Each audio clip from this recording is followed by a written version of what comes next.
Hola, bienvenidos a Leteia. Hoy tenemos un gran invitado, un candidato a la presidencia de Colombia. Ha trabajado durante 43 años al servicio de nuestro país. Conoce de cerca los problemas sociales y estructurales de Colombia. Experto en estrategia nacional y estrategia militar. Jefe de operaciones y planeación de las operaciones militares Jaque, donde se liberaron 15 secuestrados. Y recuerden que dentro de esos 15 secuestrados estaba Ingrid Betancourt.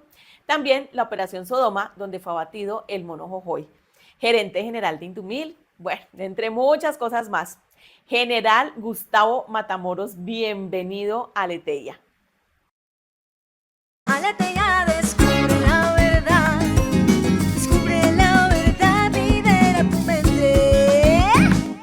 Tu mente. Aletea, descubre la verdad. Libera tu mente.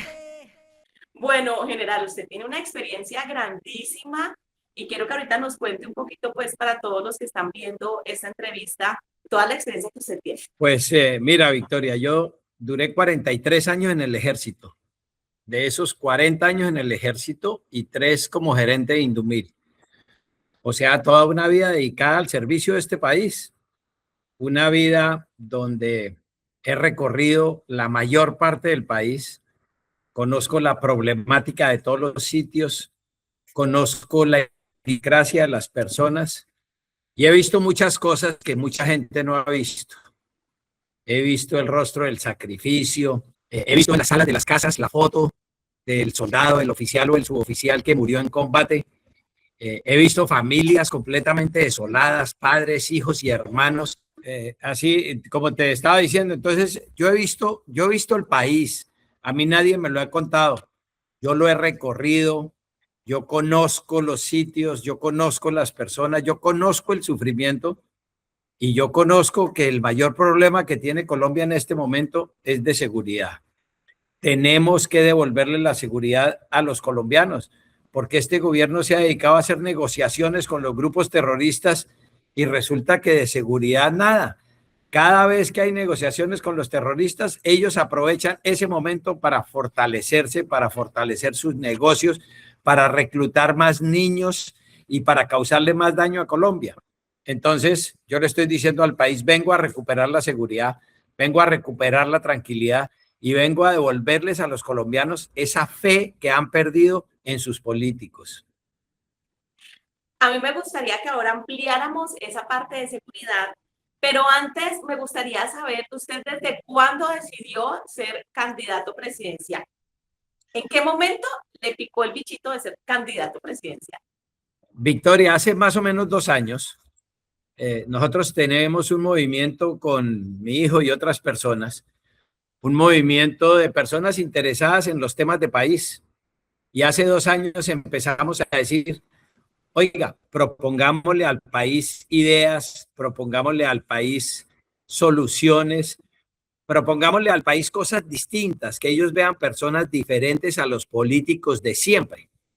Y desde ahí empezamos a trabajar especialmente con la comunidad de reservistas, con la comunidad de pensionados del Ministerio de Defensa y nos hemos ido abriendo a una cantidad de comunidades que les ha gustado el discurso y estoy hace prácticamente 2 años en esto. Entonces, hemos recorrido varias partes del país, nos hemos reunido con mucha gente, hemos hablado con muchos líderes y estamos en un empeño de presentarle al país opciones diferentes y gente diferente que haga política de verdad, no politiquería, sino política de verdad, política que llega a solucionar los problemas básicos de la población. Lo que pasa es que venimos de un país bastante golpeado y donde prácticamente los políticos que han llegado a gobernarnos, no solamente el que acaba, este gobierno que está acabando, sino que a lo largo de la historia de Colombia o de los últimos años, podemos decir, eh, cada vez se ha puesto peor toda la seguridad, todo ha ido creciendo. ¿Cómo haría usted para justamente cumplir con todo eso?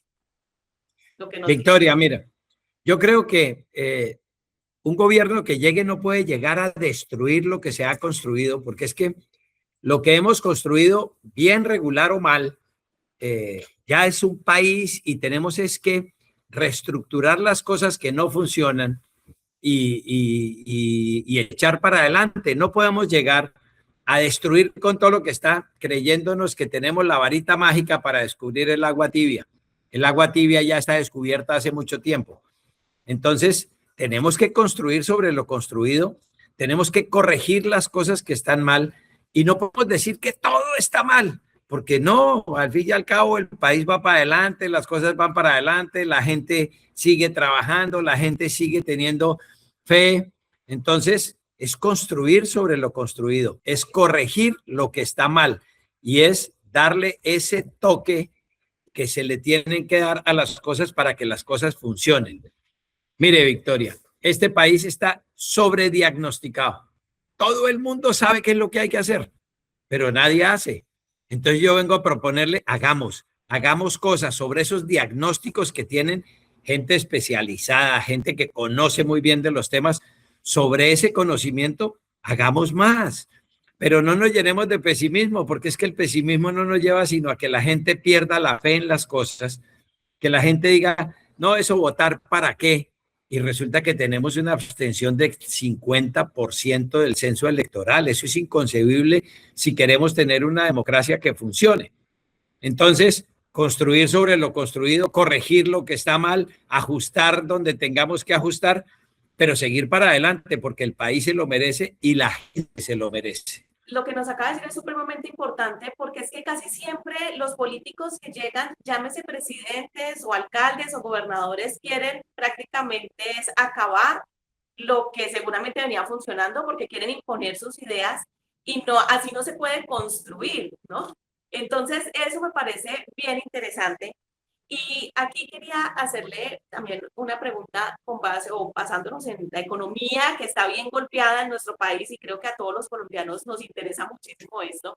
Y usted siendo ese gran estratega que ha sido en las fuerzas militares, entonces usted, ¿cómo mejoraría o qué estrategia tendría usted para mejorar la economía en Colombia?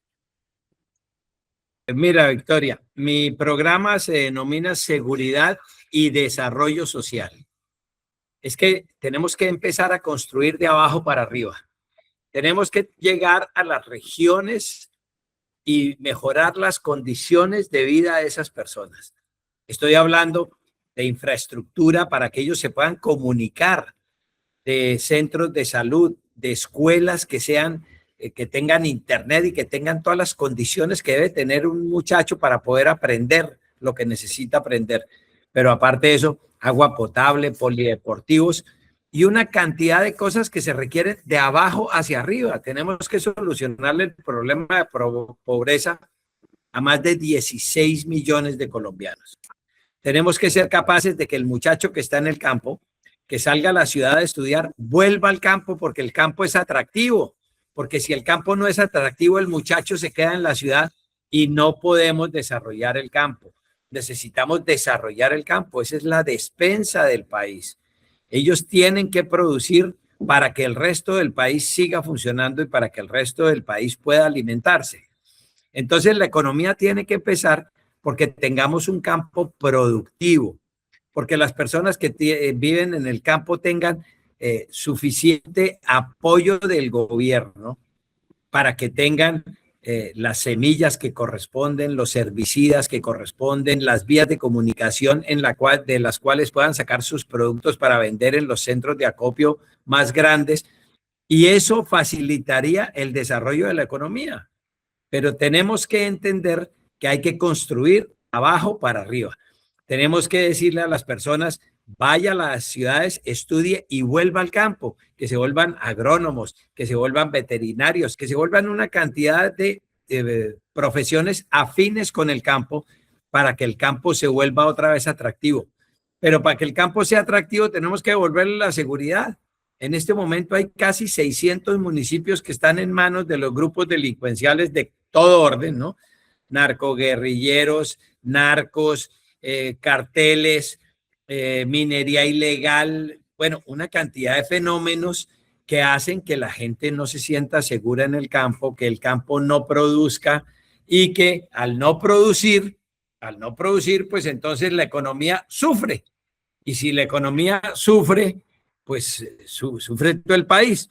Ahí tenemos que empezar.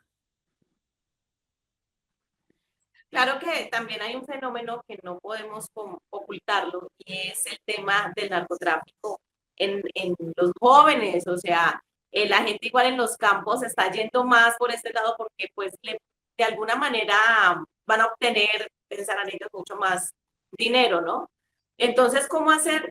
Sacarlos de allá para que realmente les empiece a gustar trabajar en el campo, porque es una tarea bien difícil. Mientras el Estado, Victoria, mientras el Estado no llegue al campo, mientras el Estado no le ofrezca a los campesinos una opción diferente de vida, mientras los campesinos no tengan cómo sacar sus productos para venderlos en los grandes centros de acopio, pues seguiremos con el problema. El narcotráfico es el principal problema que tiene el país en este momento porque la gente se acostumbró a que es mejor negociar con coca que negociar con cacao, por ejemplo. Pero ahí es donde tiene que estar el Estado. El Estado tiene que hacer una sustitución de cultivos serios, ofrecerle a la gente opciones diferentes, darles créditos blandos, comprarles lo que producen y ponerlos a funcionar dentro de la legalidad. Porque es que en Colombia nos acostumbramos a que el narcotráfico es legal y entonces pobrecito el campesino, ¿y qué más hace? No, pues tiene que llegar el Estado. El Estado tiene que llegar a reemplazar esos cultivos, tiene que llegar a las personas a enseñarles a cultivar otras cosas y tiene que ayudarlos con herbicidas, con semillas, con todo lo que se requiere para que los productos crezcan con asesoría técnica, pero aparte de eso, que ellos tengan la posibilidad de llevar sus productos al mercado. Porque si no, seguiremos en un círculo que no es un círculo vicioso, sino no es un círculo virtuoso, sino un círculo vicioso, donde las personas dicen, pero yo qué más hago si es que aquí el gobierno, el Estado no llega, y el Estado no llega es porque la seguridad está en manos de los bandidos y no del Estado. En el momento en que el Estado llegue completo a las regiones, que lleguen todas las instituciones para ayudar al campesino a que progrese, en ese momento vamos a tener un país. Mientras tanto, lo que tenemos es un desorden total. General, ¿cómo lograr acabar justamente con estos grupos armados? Porque llevamos muchísimos años en Colombia con este problema y creo que es fácil decir de pronto, sí, se va a acabar, pero ¿cómo lograr? Victoria, lo primero que yo voy a hacer es acabar con las mesas de negociación. Las mesas de negociación están comprobadas que lo único que hacen es fortalecer los grupos de bandidos. Porque es que no nos digamos mentiras. El que es bandido, es bandido. Entonces los bandidos empiezan a hacer una cantidad de promesas de que van a llegar a la paz, de que van a entregar sus armas, pero mientras tanto se fortalecen. Y mientras están en esas negociaciones, entonces las fuerzas militares y la policía no los pueden atacar. Entonces el resultado es que se fortalecen, reclutan más jóvenes, extienden sus cultivos de coca y todas sus actividades ilegales. Eso se tiene que acabar. Está comprobado que los bandidos no entregan ni las rutas, ni reparan a las víctimas, ni entregan los secuestrados. Eso hay que acabarlo. A los bandidos hay que proponerles una ley de sometimiento. Una ley de sometimiento que empiece porque ellos paguen por el daño que le han hecho a este país y después que reparen a las personas y después de que eso se haga y pasen por la cárcel y en la cárcel los reeduquemos para que salgan siendo personas útiles a la sociedad, ahí sí. Pero o entienden ese plan de sometimiento o toda la fuerza legítima del Estado va contra ellos y los vamos a acabar. Vamos a fortalecer las fuerzas militares, les vamos a dar los elementos que requieren para funcionar y no que pase como en este gobierno, que tiene que haber un accidente donde mueren 69 soldados y entonces ahí sí el gobierno hace un COMPES para fortalecer las fuerzas militares y la policía que están al 46%. Eso es una pena como país y ahí está demostrado que las capacidades de las fuerzas militares, a pesar de que ellos hacen los mayores esfuerzos, pero no tienen los medios. tenemos que darle los medios, tenemos que devolverle a las fuerzas militares el fuero militar, tenemos que acabar con la JEP, tenemos que hacer una cantidad de cosas porque el país está diseñado es para que los bandidos triunfen, no para que ganen los buenos. Y mientras tanto la población está rogando porque alguien llegue a proponer cosas serias. Los derechos humanos son para los 53 millones de habitantes. Y si unos violan los derechos humanos, todo el peso de la ley debe caer sobre esas personas que violan los derechos de las demás personas. Ahora usted dice, bueno, hay que hacerlos pagar, pero tenemos las cárceles colapsadas, ya son cárceles también muy viejas. Se ha visto que muchas personas que salen de esas cárceles salen a seguir delinquiendo y es más, se delinquen estando adentro de la cárcel. Entonces ahí, ¿cómo mermar eso o quitarlo? Victoria, tenemos que construir más cárceles. Esas cárceles no pueden seguir manejadas por el IMPEC, donde hay una cantidad de sindicatos donde los que mandan son los guardianes. Y por eso vemos la corrupción que hay en las cárceles, todos los bandidos en las cárceles con celulares. Desde ahí es donde extorsionan a todas las personas. Esas cárceles tienen que ser alejadas de los centros urbanos, tienen que tener inhibidores de señales, pero tienen que ser cárceles serias. Y mi propuesta es que esas cárceles se hagan en alianza público-privada y sea manejado por privados, no por sindicatos como el IMPEC ni nada de ese tipo de cosas que está comprobado que no funciona. Entonces, las cárceles tienen que volverse un sitio donde la persona que entra porque pierde todos los derechos civiles que tiene y va a pagar una pena que le ha impuesto la justicia. En el entretanto, tenemos que volver a esas personas gente de bien nuevamente. Tenemos que enseñarles un oficio. Tenemos que ayudarlos a que salgan de ese laberinto en el que se encuentran. Pero lo primero que tiene que haber es justicia. Es que en un país donde no hay justicia no hay absolutamente nada. Mire usted en el tema de la salud. Entonces todo el mundo se queja de que las EPS y los dueños de las EPS se han robado toda la plata de la salud. Óigame, ¿hay alguna persona que esté frente a la justicia pagando por eso? No hay nadie. Las que intervino el Estado, el gobierno, entonces intervino la EPS, la nueva EPS, y está cada día peor. Quiere decir que la intervención no sirvió para nada y que los responsables siguen disfrutando de la plata que se robaron. Entonces, mientras no haya justicia en Colombia, mientras ese aforismo, ese dicho que dice que la justicia cojea pero llega, no, en mi gobierno la justicia no va a cojear. Va a llegar definitivamente y va a caerle a las personas que merezca que le caigan la justicia con penas que no se van a pagar ni en la casa, ni en una unidad militar, ni nada. Entre más alto sea el funcionario, más dura tiene que ser la pena, porque ese funcionario tenía todo el conocimiento y llegó con la mentalidad de robarse lo que había en el puesto que él tenía. Esas penas deben ser mucho más fuertes para las personas que tengan una posición más alta en las empresas o en cualquier parte donde se desempeñen. Pero la justicia tiene que llegar. Mientras no haya justicia, la gente seguirá burlándose del país. Usted acaba de tocar ese tema súper importante y es la crisis de la salud. Estamos en una crisis tremenda. ¿Cómo mejoraría usted en su gobierno esta crisis? Victoria, es que nosotros teníamos un sistema de salud que funcionaba, como digo yo, bien, regular o mal, pero estaba funcionando. Y llega este gobierno pensando que el mundo empezó cuando él se posesionó a destruir con todo lo que estaba construido en lugar de lo que hablamos al principio, Victoria. Uno tiene que llegar a revisar, a reestructurar, a mejorar, no acabar con todo lo que ya está funcionando. Mire, dígame usted, ¿cuántos dueños de EPS están en la cárcel por haberse robado la plata de la salud? Ni uno, ni uno solo. Entonces, mire, si las EPS les ponemos una supervisión, una contraloría, una revisión exhaustiva de qué es lo que están haciendo, eso tiene que funcionar. Pero lo que no podemos es llegar a acabar con el sistema y a colapsar un sistema que venía funcionando. Vuelvo a mi tema del principio.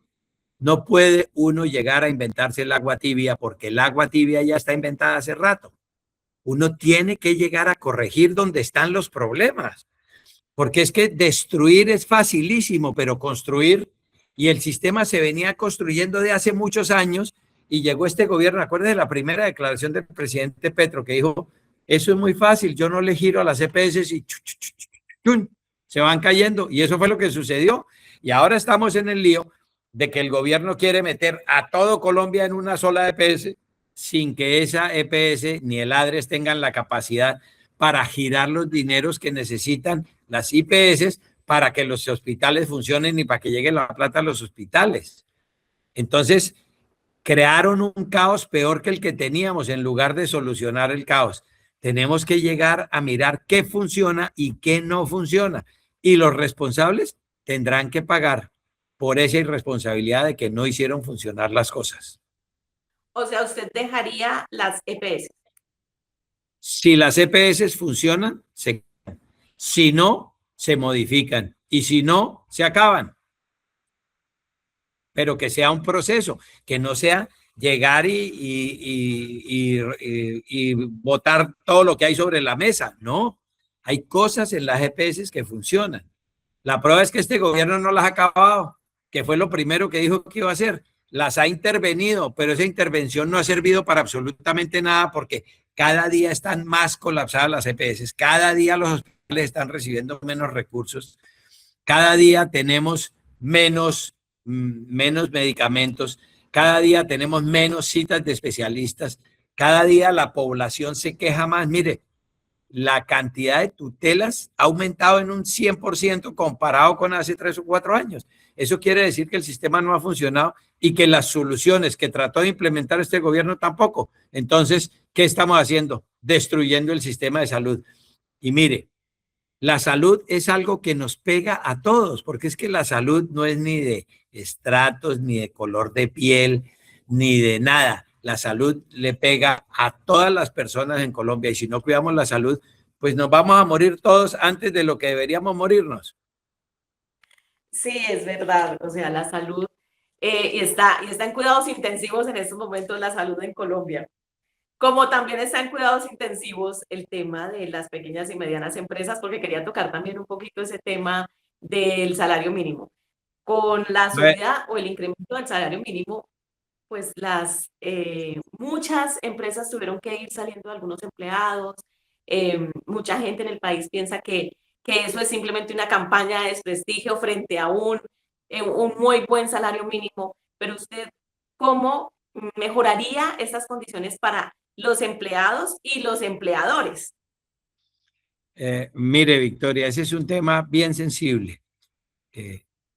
Claro que yo como colombiano quisiera que todo el mundo ganara un sueldazo, el mejor sueldo posible, lógicamente, pero eso tiene que hacerse con responsabilidad, porque estamos hablando que la subida del salario mínimo es para un mínimo de la población, es aquella población que depende de las empresas y que depende, pero estamos hablando de que la informalidad en Colombia no recibe el mínimo. El señor o la señora que vende empanadas en una esquina va a tener que morirse frente a su carrito de empanadas porque no tiene seguridad social, no tiene pensión, no tiene absolutamente nada. Entonces, lo que tenemos que buscar es formalizar el trabajo, lo que tenemos que buscar es bajarle los impuestos a las empresas que producen empleo y a las personas que invierten en el país, no asfixiarlo con impuestos, porque está demostrado que los impuestos solo sirven para arruinar las empresas. Mire, si usted tiene un restaurante y tiene 5 o 6 empleados y le sube el salario mínimo en esa medida tan desmedida, pues resulta que esa persona va a tener que despedir por lo menos 1 o 2 de sus trabajadores. Y esos trabajadores no van a encontrar trabajo en ninguna otra parte. Entonces vamos a generar desempleo. El salario mínimo, una subida tan grande como esa, ha creado una cosa que mucha gente no se ha dado cuenta. Mientras el salario mínimo subió el 23.7%, el salario de los pensionados y de los jubilados solamente subió el 7%. Quiere decir que hay una diferencia del 16% hacia las personas pensionadas y jubiladas. con relación a lo que sube el salario mínimo. A medida que sube el salario mínimo, suben los precios. Es que no necesita ser uno sabio para saber que sube todo. Entonces, ¿cómo quedan esas personas que están pensionadas y jubiladas con relación al salario mínimo? Quedan ya en desventaja. Y hacemos una cantidad de promesas, pero en momentos electorales, en momentos en que está en juego la nueva presidencia de este país.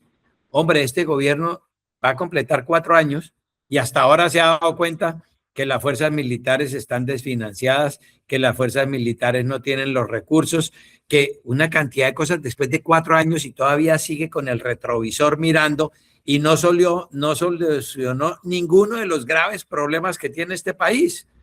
Entonces, tenemos que ayudarle a los industriales, tenemos que ayudarle a los empresarios, tenemos que ayudarle a los pequeños empresarios, a las Las pequeñas pequeñas y medianas. empresas. Tenemos que ayudarle a esas personas ¿con qué? Con créditos blandos, con que no lo asfixie el Estado para que esas personas puedan emprender, las MIPYMES.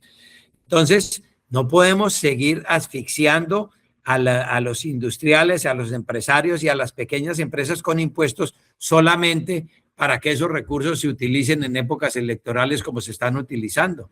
No podemos seguir teniendo los ministerios con unas nóminas paralelas aterradoras, porque eso quiere decir que los funcionarios que están en los ministerios no sirven y tienen que contratar personas, y muchas de esas personas son puras contrataciones electoreras en un momento electoral y crítico para el país.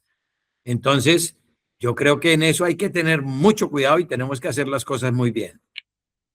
Eso quería preguntarle, ¿usted está de acuerdo de pronto con reducir un poco el Estado? Claro, pero es que no es solo reducir el Estado, sino que haya austeridad en el gasto. Porque es que no puede ser que cada vez que el presidente sale a alguna gira internacional, va con 100 personas en el avión que van viaticando, van gastándole recursos al país innecesariamente. El primero que tiene que amarrarse el cinturón es el gobierno, es el primero. Hay que reajustar algunos ministerios, hay que acabar una cantidad de corbatas, pero lo más importante es acabar las nóminas paralelas.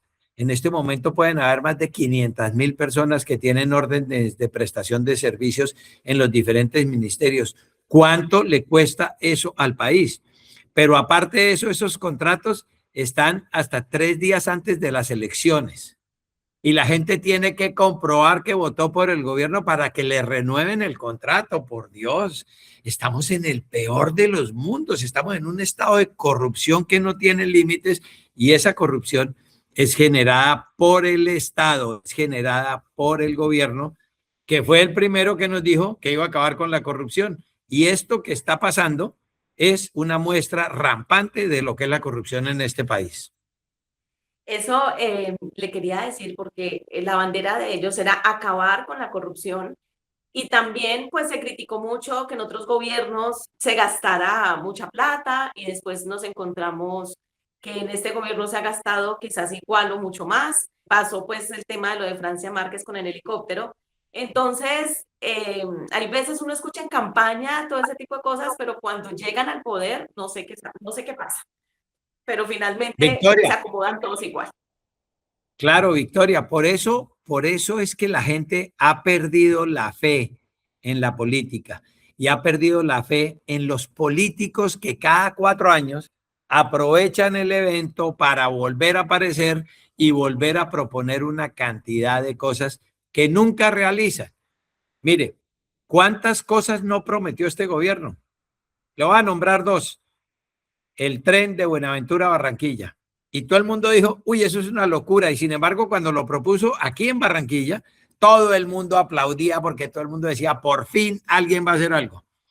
El aeropuerto internacional en La Guajira para desarrollar el turismo, pero ese aeropuerto iba a ser manejado por los guayú. Nada de eso era cierto.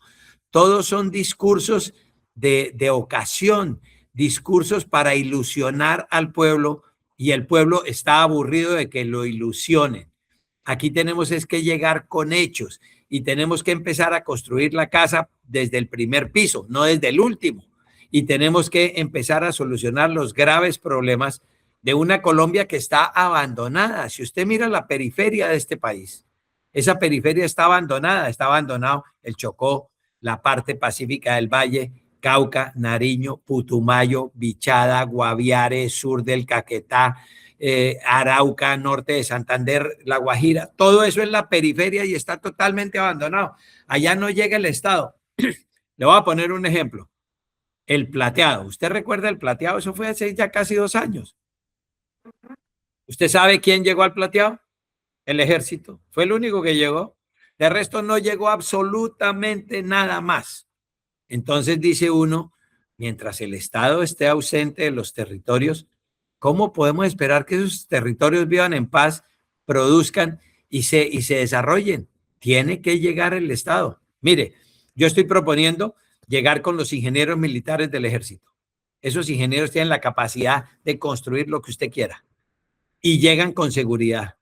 Fuera de eso, llegan a las poblaciones a emplear a la gente que no tenga empleo y les van a enseñar un oficio para que esas personas se vuelvan útiles a la sociedad en el futuro y para que ellos vean que pueden ser personas productivas. Pero aparte de eso, vamos a incrementar un programa que ya el gobierno hizo, que son los soldados campesinos, para quitarle a los bandidos la capacidad de reclutamiento de la gente joven. Eso tiene que hacerlo el ejército y lo va a hacer el ejército. Pero vamos a llegar con todas las instituciones a esos sitios que perdieron la fe, que perdieron la esperanza y que dijeron, bueno, pues que nos gobiernen los bandidos porque aquí nunca llegó el Estado. Eso lo vamos a acabar en mi gobierno. Pero aquí quería preguntarle cómo va a ser para que la gente vuelva y confíe en el ejército, porque hay una generalidad y es que la gente no tiene una confianza plena en las fuerzas militares. Mire usted, Victoria, que de las instituciones que más respeta al pueblo colombiano es el ejército, que más admira es el ejército.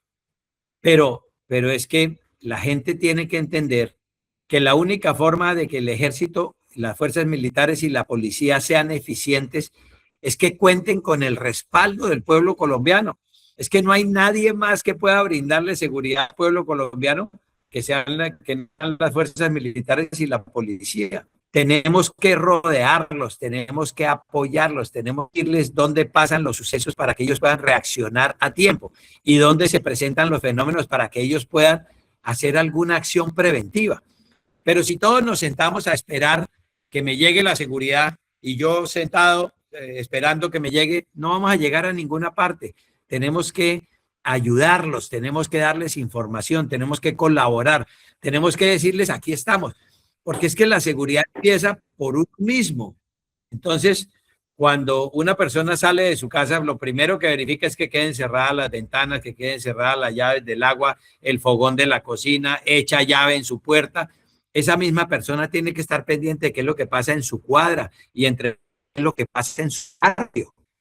Sí, tiene toda la razón, pues hay que empezar a ajustar muchas cosas, pero también quiero aprovechar para que hablemos de educación, porque Colombia quedó en el puesto 64 de 81 países en las pruebas PISA, y aquí es cómo hacer para mejorar eso, porque venimos en una decadencia también en la parte educativa y cultural en Colombia. Mire, el principal problema de la educación en Colombia está en la secundaria.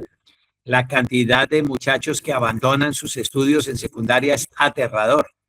Ese fenómeno es grave. Y el otro fenómeno es la repitencia, porque el que repite un año normalmente abandona los estudios. Pero ¿qué tenemos que hacer? Lo mismo que he venido diciéndole, Victoria, hay que empezar desde abajo. Tenemos que tener unos profesores perfectamente capacitados, unos profesores que realmente lleguen a comunicar no solo conocimientos, sino a comunicar virtudes y valores en esos muchachos que tiene bajo su responsabilidad. Entonces, que a mí me den todo porque yo nací, entonces tengo derecho a que me den todo. No, no, no, no, no. A la gente tenemos que enseñarle que el esfuerzo vale, que estudiar vale, que los mejores van a sobresalir y los que no sean tan buenos van a fracasar. Entonces, tenemos que, yo creo que los recursos, el ministerio que más recursos tiene dentro del presupuesto nacional es el Ministerio de Educación. Y sin embargo, vaya usted a ver qué infraestructura se ha hecho durante este gobierno. Absolutamente nada. ¿Qué capacitación se ha hecho para los profesores? Absolutamente nada. La educación sigue su ruta, sigue su rumbo y nadie hace nada por capacitar mejor a las personas. A los jóvenes tenemos que decirles, mire, ustedes van a ser los que van a manejar este país dentro de unos años. Así es de que prepárense, estudien, compitan. Estuve en un colegio en donde la organización del colegio se basa en lo que es una ciudad. Entonces el colegio tiene un alcalde y el alcalde es el que maneja el colegio. Tiene unos ediles, tiene un consejo. Entre ellos mismos tienen quienes resuelven los problemas que se presentan entre los alumnos. Ahí no hay intervención de profesores ni absolutamente nada. Los últimos 3 años los preparan vocacionalmente de acuerdo con las aptitudes que les han visto durante su tiempo de estudio y les van diciendo, mire, usted oriéntese por aquí porque usted tiene estas capacidades, usted oriéntese por aquí porque usted tiene otras. Y llegué a las 4:30 de la tarde al colegio y la jornada terminaba a las 2:30 y el colegio lleno. Y les dije, bueno, ¿y estos muchachos por qué están aquí en el colegio? No, porque ellos se reúnen en grupos, hacen sus tareas en grupo, les encanta estar en el colegio, tienen mascotas que duermen en el colegio y ellos alimentan las mascotas, ellos los bañan, ellos los peinan. Mejor dicho, es un colegio que desarrolla, que forma no un estudiante, sino un ser humano y lo mete de una vez dentro de la organización de una ciudad. O sea, le enseña políticamente en dónde está metido y lo mete ahí y le enseña cosas. Tenemos que darle un vuelco a la educación. Tenemos que acabar con esa educación tradicional que es, venga, yo le doy unos conocimientos, le hago un examen, usted pasa o se raja y usted pasa al siguiente año. Tenemos que hacerle entender a los muchachos que ellos forman parte de un mundo y empezarlos a acostumbrar desde pequeños en lo que es una organización con instituciones, que sepan cómo es que se mueve un país. Y eso yo creo que nos va a dar muy buen resultado. ¿Usted cree que eso lo puede lograr en 4 años? La idea de mía es no ser un gobernante, sino ser un estadista. Un estadista es el que proyecta sus proyectos a largo plazo. No podemos seguir pensando que vamos a arreglar el país en 4 años, pero tenemos que diseñar unos mecanismos que duren en el tiempo, que se transmitan a las próximas generaciones, que las próximas generaciones digan, eso que hizo ese señor vale la pena, y el que lo releve a uno, que diga, vamos a seguir con estos programas. Si esos programas son sólidos, si esos programas están bien estructurados, si esos programas le muestran a la gente que hay futuro, seguramente vamos a ser estadistas y no gobernantes de 4 años. General, ¿usted a quién tendría, ya no sé si ha pensado a quién pondría en los ministerios? ¿Quién tendría en el Ministerio del Interior, en el de Educación, en el de Salud y en el de Justicia? Yo no he pensado todavía en eso, Victoria, pero Colombia tiene personas absolutamente capacitadas para desempeñar los ministerios y las instituciones que dependen del Estado. Lo que tenemos que hacer es ser serios. No podemos hacer lo que ha hecho este gobierno, que cada vez que quiere nombrar un amigo, entonces modifica las condiciones para el cargo. No, esas condiciones tienen que ser claras. No puede haber un ambientalista que maneje el Ministerio de Minas. No puede ser. No puede ser que rebajemos los estándares para poder nombrar a mi amigo. No. Aquí no vamos a manejar el gobierno con amigos, lo vamos a manejar con expertos, con personas que quieren ayudarle a salir a este país adelante, con personas a las cuales yo como líder soy capaz de conformar un equipo, darle instrucciones claras y sacar al país adelante. Entonces, ya llegará el momento de pensar quién va a ser el ministro, pero no van a ser ministros por política, sino van a ser ministros por conocimientos y por capacidades. No van a ser mis amigos, porque seguramente yo puedo tener algún amigo que es un gran profesional, pues será un ministro en un momento determinado.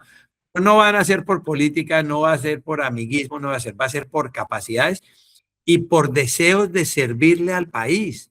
es que hay mucha gente que quiere servirle al país, hay mucha gente que quiere aportar ideas, pero como manejamos esto con amiguismos, con cuotas políticas, con mermelada, con una cantidad de mañas que tenemos que acabar. Este país lo tienen que gobernar las personas más capaces para gobernar un país. ¿Trabajaría usted con algunos de los candidatos que están en estos momentos también para la presidencia? Eh, por ahora no he pensado en eso. Yo estoy haciendo mi trabajo, proponiendo cosas, eh, pero muy seguramente vamos a terminar apoyando a alguien, porque lo único que no podemos apoyar es la continuidad de este gobierno que está representada por Iván Cepeda. Eso es lo único que no apoyaría jamás, porque está demostrado que este gobierno es un caos y está demostrado que este señor quiere acabar con la democracia. Entonces, nada que quiera acabar con la democracia, porque la democracia, a pesar de sus imperfecciones, es lo más cercano a lo mejor que tenemos para que la gente pueda progresar y vivir en paz.